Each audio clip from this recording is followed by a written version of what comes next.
Hey, what's up, everybody? True Boxing here. Thank you for coming back to Get Hit with the Truth. So today we are doing the Figueroa versus Fulton 2 recap video as Brandon Figueroa defended his WBC featherweight title against Stephen Fulton Jr.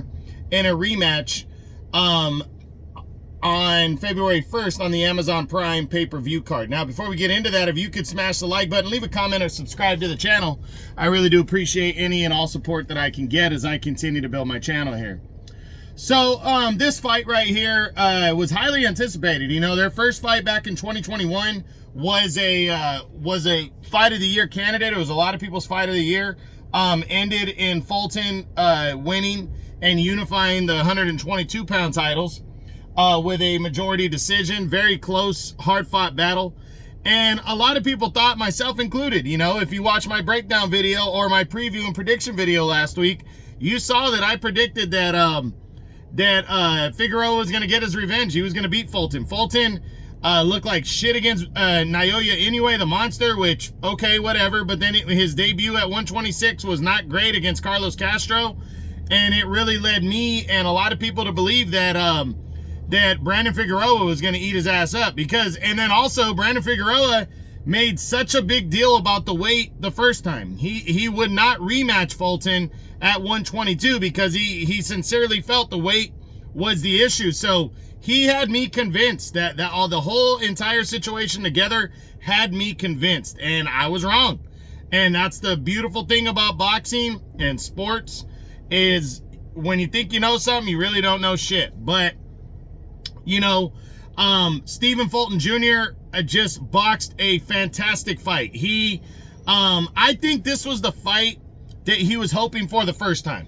I think he was hoping that Figueroa would do this, could just kind of chase him around the ring, so to speak.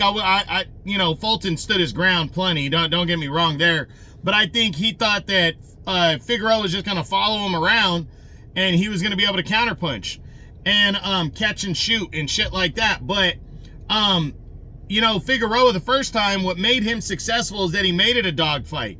And he went after him, and he cut the ring off and didn't let Fulton escape. But Fulton, in that fight, was also prepared for that, as he stood his ground, stood in the pocket, and landed the better shots. Even though Figueroa outlanded him the first fight, he still landed the better shots, the more convincing shots, you know, the eye-catching shots.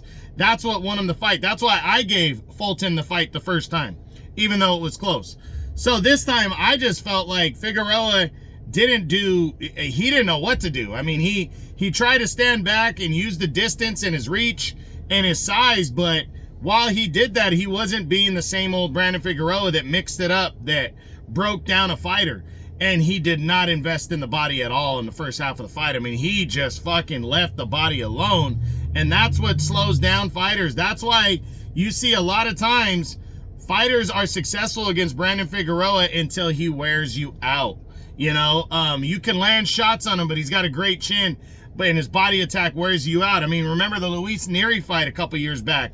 Figueroa and Nery is actually the fight that was the prelude to the first Figueroa Fulton.